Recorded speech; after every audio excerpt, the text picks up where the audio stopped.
Welcome, this is Staff Sergeant Tamaya, and today I want to share with you how you can get the MOS that you want.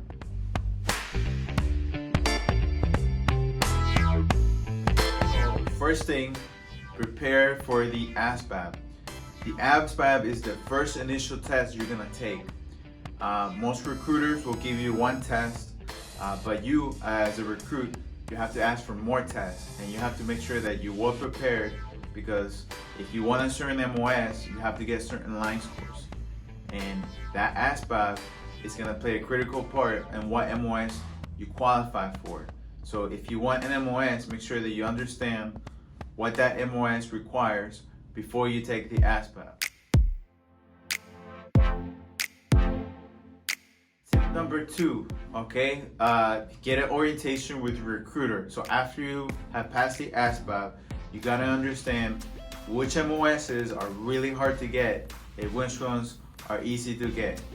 For example, MOSs that are like dog handler, in my experience, I have only seen them like one time over the last 4 years in my time of recruiting. So if somebody comes to me and says that's the only MOS they want, chances are that person is not enlisting because that MOS doesn't come up. And your recruiter will check, and your recruiter will do a good job a lot of times checking the system, but getting an orientation from your recruiter letting you know what MOSs are easy to get and which ones are really difficult is very, very important. My last tip number 3, is to be flexible.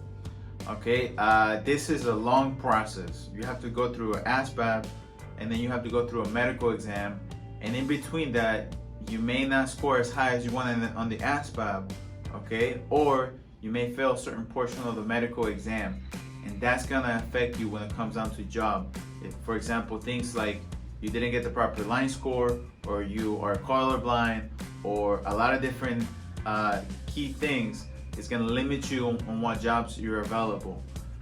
So being flexible is very important. The last thing I would want is a recruit that comes to me and says they only want one job, because that is really hard to get a lot of time. So talking with your recruiter and communicating with your recruiter and letting the recruiter know that you're flexible to different areas of different MOSs is very important.